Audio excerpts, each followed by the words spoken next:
നമസ്കാരം രതീഷ്. നമസ്കാരം. CK vision ചാനലിലേക്ക് സ്വാഗതം. രതീഷ് ഇപ്പോൾ വളരെ തിരക്കിലാണെന്നറിയാം. കാരണം ഞാനിപ്പോൾ 2-3 ചാനലിൽ ഇപ്പോൾ രതീഷിന്റെ ഇന്റർവ്യൂ ഒക്കെ കണ്ടായിരുന്നു. അപ്പോൾ അതിൽ സംബന്ധിക്കുന്ന വിഷയം എന്ന് വെക്കുന്നത് നമ്മുടെ പ്രശസ്തനായ മിമിക്രി താരം കൊല്ല സുധി. രതീഷിന് നേരിട്ട് പരിചയമുള്ള വ്യക്തിയാണ്. നിങ്ങൾ തമ്മിൽ ഒരുപാട് സൗഹൃദ ബന്ധമൊക്കെ ഉണ്ടായിരുന്നു. രതീഷിന്റെ സുധിയുടെ ഫാമിലിയുമായിട്ടുമൊക്കെ നല്ലൊരു സൗഹൃദ ബന്ധത്തിലുണ്ടായിരുന്നു. സുധിയുടെ വീടൊക്കെ അറിയാം, നിങ്ങൾ നല്ല സുഹൃത്തുക്കളായിരുന്നു. പക്ഷെ പെട്ടെന്നാണ് ഒരു സുപ്രഭാതത്തിൽ ചാനലിൽ ഈ സുധിയുടെ മരണത്തിന് ശേഷം ഇങ്ങനൊരു വിഷയം വന്നിരിക്കുന്നത്. അതായത് സുധിയുടെ വൈഫുമായിട്ട് ബന്ധപ്പെട്ട് രേണു, അപ്പൊ ആ പെൺകുട്ടിയായിട്ട് ബന്ധപ്പെട്ടുള്ള വിഷയങ്ങളാണ്. അപ്പൊ ഇത് ഒരു സത്യം ഇതിനകത്ത് വല്ലതും ഉണ്ടോ? ഉണ്ട്. ഞാൻ മുമ്പ് മീഡിയ കാണിച്ചിട്ടുണ്ടായിരുന്നല്ലോ, അതിന്റെ സ്ക്രീൻഷോട്ടും കാര്യങ്ങളും കാണിച്ചു കൊടുക്കുന്നു, സ്റ്റേറ്റ്മെന്റ് എല്ലാം കൊടുത്തിട്ടുണ്ടായിരുന്നു. അപ്പൊ നേരത്തെ എന്റെ അറിവില് രതീഷിനെ എനിക്ക് നേരത്തെ അറിയാം. അപ്പൊ അതിനെ ബേസ് ചെയ്ത് തന്നെ ഞാൻ ചോദിക്കുകയാണ്. നേരത്തെ ഈ പോലീസ് സ്റ്റേഷനിൽ എന്തോ പരാതി കൊടുക്കുകയോ അറേഞ്ച് ചെയ്യുകയോ അങ്ങനെയുള്ള ഒരു സംഭവം അത് കോട്ടയം വാകത്താൻ സ്റ്റേഷനിലാണ് കൊടുത്തിട്ടുള്ളത്. അതെനിക്ക് അറിയാന്നുള്ളതാണ്. കാരണം അവിടെ നിന്ന് എനിക്ക് ഫോട്ടോസും കാര്യങ്ങളൊക്കെ ഇട്ട് തന്നിട്ടുണ്ടായിരുന്നു. അതെ അതെ. അപ്പൊ ഈ കേസിന്റെ കാര്യങ്ങളൊക്കെ നമ്മളോട് സംസാരിച്ചു. അപ്പൊ അതൊക്കെ എന്താണ് ഈ പൈസയായി ബന്ധപ്പെട്ട എന്ന് ഞാൻ അയച്ചു സാറിന് എത്ര വർഷം, ഏതാണ്ട് ഒരു വർഷം അടുപ്പിച്ച വർഷത്തിന് മുകളിൽ അയച്ചായിരുന്നു. അതെ അതെ. ഞാനതൊക്കെ പലതും കുറച്ചൊക്കെ കേട്ടതാണല്ലോ. അപ്പൊ ഞാനും ശരിക്കും അത് വിശ്വസിച്ചില്ല. പക്ഷെ ഇപ്പൊ ഇങ്ങനെ ഇന്റർവ്യൂ വന്നപ്പോഴാണ് ഞാൻ അതിനെ കുറിച്ച് തിരക്കാന്ന് വിചാരിച്ചു. അതിന്റെ കാര്യങ്ങൾ അറിയാൻ വേണ്ടി അയച്ചു കൊടുത്താണ് കുറച്ചുപേർക്ക്. അപ്പൊ അതിൽ കൂടെ സാറിന് അയച്ചു തന്നിരുന്നു. അതെ, ഒരുപാട് പേർക്ക് അയച്ചു.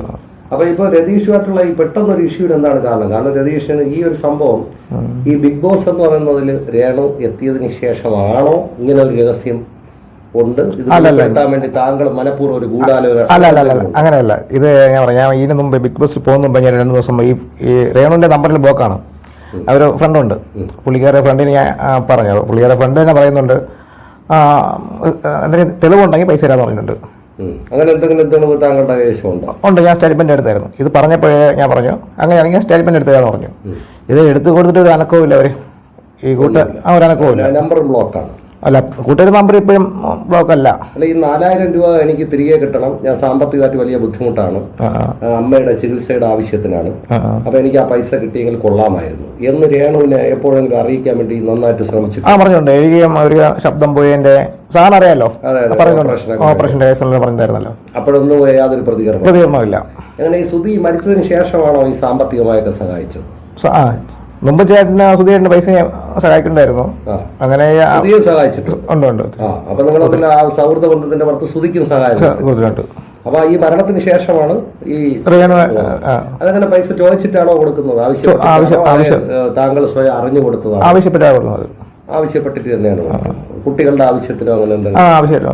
ആ സാറിന് അവർക്ക് മുമ്പ് ഒരു അയച്ചിട്ടുണ്ട്, ഒരു കൊച്ചിൻ ടോയ്സ് വാങ്ങാൻ വേണ്ടി എന്നുള്ള ഒരു സംഭവം സാറിന് ഫേസ്ബുക്ക് അയച്ചിട്ടുണ്ട്. കോൾ റെക്കോർഡ് അയച്ചിട്ടുണ്ട്. അതൊന്നും ഇപ്പൊ എന്റെ കൈവശമില്ല, അന്ന് കേട്ടതായിട്ട് ഞാൻ ഓർമ്മിക്കുന്നത്.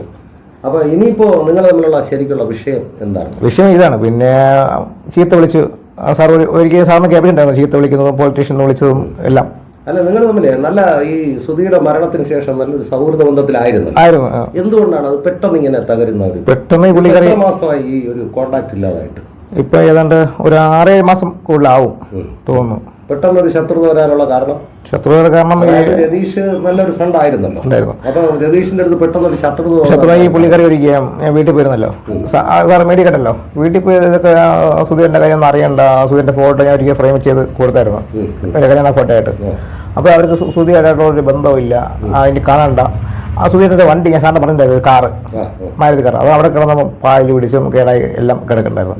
അപ്പൊ ഇതൊക്കെ പറഞ്ഞ് സുധീറിന്റെ ഒന്നും ഇഷ്ടമല്ല എന്നൊക്കെ പറഞ്ഞ ആള് പിറ്റേ ദിവസമായി ഒരു മീഡിയ പറയുന്നു സുധിയേട്ടൻ എനിക്ക് വലുതാണ്, സുധിയേട്ടൻ എപ്പോഴും ഓർമ്മയുണ്ട്, അങ്ങനെ കുറെ പറയുന്നു. അപ്പൊ അത് കേട്ടപ്പോഴാണ് നമുക്കൊരു വിഷമം ഉണ്ടായത്. കാര്യം ആ സുധിയേട്ടനെ എനിക്കറിയാമല്ലോ, സുധിന്റെ എല്ലാ കാര്യം നമുക്കറിയാമല്ലോ. അപ്പൊ അതിന് താഴെ ഇട്ട് ഇവർ പറയുന്ന മൊത്തം കള്ളമാണ്, ഇവിടെ ഉടായ്പാണെന്ന്. അപ്പൊ ഇതിനെ സ്ക്രീൻഷോട്ട് എടുത്ത് ഇവിടെ നേരെ വാഗത്താൻ സ്റ്റേഷനിൽ കൊണ്ട് വരെ എടുത്തിന്റെ പേരിന് കമന്റ് ഇട്ടു. അതാണ് ഈ ഒരു പ്രകോപനം ഉണ്ടായത്. അതിനുശേഷം പിന്നെ യാതൊരു ബന്ധമില്ല. അന്ന് വാഗത്താനം പോലീസ് സ്റ്റേഷനിൽ താങ്കൾ പോയായിരുന്നു? ഇല്ല, എന്നെ ഒത്തിരി തവണ വിളിച്ചിട്ടുണ്ടായിരുന്നു. വിളിച്ചിട്ട് ഞാൻ പോയിരുന്നു. അതിന്റെ ആവശ്യമില്ല, വേറെ കേസൊന്നും വന്നില്ല. അതിന്റെ ആവശ്യമില്ലായിരുന്നു, പോകേണ്ട ആവശ്യമില്ല. ഗുണ്ടകളെ വെച്ച് ഇങ്ങനെ അടുപ്പിക്കുമെന്നുള്ള സാഹചര്യം ഉണ്ട്. അങ്ങനെ പേടിച്ചിട്ടാണോ പോകാത്ത? അതല്ല, അതല്ല, അവർ സ്റ്റേഷനിൽ കംപ്ലൈന്റ് എടുത്ത് അവർ നോട്ടീസ് അയക്കണം എന്റെ അഡ്രസ്സിൽ. നോട്ടീസ് അയച്ചിട്ടില്ല. അല്ല, ഒരു CA ഒരു SI വിളിച്ചു പറഞ്ഞ ചെന്ന് കയറി ചെന്ന് എന്റെ അമ്മായിയുടെ വീട്ടിലല്ലോ അത്. അപ്പൊ അങ്ങനെ വല്ല ഗുണ്ടാബന്ധവും പുള്ളിക്കുണ്ടോ? അങ്ങനെ വല്ലോ സംശയം വല്ലതും ഉണ്ടോ? ആ കാണാം. അല്ല രേണുവിന് ഒത്തിരി ഫ്രണ്ട്സ് ഉണ്ട്, ഇഷ്ടംപോലെ ഫ്രണ്ട്സ് ഉണ്ട്. സുധിയുടെ ഫ്രണ്ട്സ് ആണോ? അല്ല, രേണു സെപ്പറേറ്റ് ഉണ്ട്.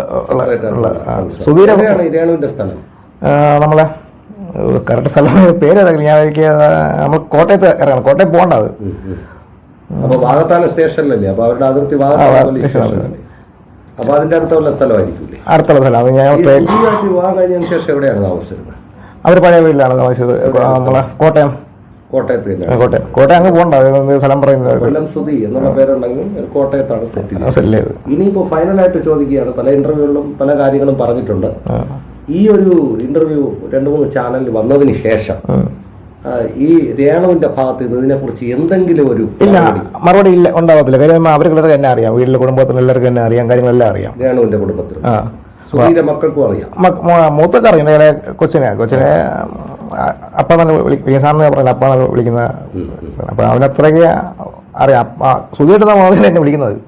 അപ്പോൾ താങ്കളെ സംബന്ധിച്ചിടത്തോളം മരിച്ചുപോയ സുധിയോടും അതുപോലെ തന്നെ സുധിയുടെ വൈഫ് രേണുവിനോടും സുധിയുടെ മക്കളോടും ആ പഴയ സ്നേഹം ഇപ്പോഴും മനസ്സിലുണ്ട്. ഒരു കുഴപ്പമില്ല. ഒരു 4000 രൂപയുടെ വിഷയം മാത്രമേ, സാമ്പത്തിക ഇടപാടുമല്ലോ ഉണ്ടോ? അല്ല, വീട്ടിൽ പോയി ചെന്നപ്പോൾ ഞാൻ പൈസ കൊടുത്തിട്ടുണ്ടായിരുന്നു. അപ്പൊ അതൊന്നും ചോദിക്കുന്നില്ലേ. പിന്നെ ഈ പൈസ ചോദിക്കുമ്പോഴേ ചീത്ത വിളിക്കുന്നത്, ആളെ കൊണ്ടിട്ട് വിളിപ്പിക്കുന്നത്. അപ്പൊ ഈ 4000 രൂപ തന്നാൽ താങ്കളുടെ വിഷയങ്ങളെല്ലാം തീരും. പിന്നെ അത് നമ്മൾ എനിക്ക് താജിക്കാണെന്ന് അറിയില്ലായിരുന്നു. മനസ്സിൽ വിഷമം ഉണ്ടാക്കിയ സംഭവം എന്ന് പറഞ്ഞാൽ സുധിയെ കുറിച്ച് പറഞ്ഞ മാനസികമായിട്ട് ഒരു വലിയ വിഷമം തോന്നി. അല്ലെങ്കിൽ ഈ ഒരു പക്ഷേ ഈ പൈസ കൊടുത്ത കാര്യമോ മറ്റു കാര്യങ്ങളോ അറിയില്ല. എന്നാൽ ഇത്ര വർഷമായിട്ട് ഞാൻ വന്നില്ലല്ലോ. അതെ, ഇത്ര വർഷം എനിക്ക് അറിയാമായിരുന്നു. ഇത്ര വർഷമായിട്ട്. എന്താണ് താങ്കളുടെ ഭാവി പരിപാടി? ഇനി അല്ല, ഇതിന്റെ പുറകിൽ ഇനി പോയിട്ട് കാര്യമൊന്നുമില്ലല്ലോ. അല്ല, ഇനി എന്തെങ്കിലും ഒരു സ്റ്റെപ്സ് വല്ലതും എടുക്കുകയാണോ, എന്തെങ്കിലും പരാതികളൊക്കെ കൊടുക്കുകയാണോ? എന്നാൽ ഞാൻ പുറകെ ഒരു ബുദ്ധിമുട്ടാവൂലേ? എന്നാ എന്റെ പുറകെ പോകും. ഏതറ്റം വരെ പോകാൻ അപ്പൊ ഉറച്ച തീരുമാനമായിട്ട്. ശരി. അപ്പം താങ്കൾ മറ്റു ജോലികളിലൊക്കെ ആ സമയത്ത് ശ്രദ്ധിക്കുക. നല്ലൊരു ഭാവി കലാഫീൽഡിൽ തന്നെ ഉണ്ടാകട്ടെ എന്ന് നമ്മൾ ആശംസിക്കുകയാണ്. എല്ലാ കലാകാരന്മാരെയും നമ്മൾ പ്രോത്സാഹിപ്പിക്കുന്ന ഒരു ചാനലാണ് CK വിഷൻ എന്ന് പറയുന്നത്. അപ്പൊ താങ്കളുടെ ഈ വിലപ്പെട്ട സമയത്തിനിടയിൽ ഞാൻ ഇന്നലെ ഞാനൊക്കെ വിളിച്ചപ്പോൾ കോട്ടയത്തും പിന്നെ അതുപോലെ തന്നെ തൃശ്ശൂരൊക്കെയാണ് നിൽക്കുന്നതെന്ന് പറഞ്ഞു. നമ്മുടെ കമ്പനി ആവശ്യമായിട്ട് ബന്ധപ്പെട്ടതാണ്. അപ്പൊ അതിനിടയിൽ കൂടെ തിരുവനന്തപുരത്ത് എത്തിയപ്പോൾ തന്നെ എന്നെ കോൺടാക്ട് ചെയ്തു. അതുകൊണ്ടാണ് ഇന്ന് ഇവിടെ വന്ന് പ്രോഗ്രാം വളരെ ഭംഗിയായിട്ട് ചെയ്യാൻ കഴിഞ്ഞത്.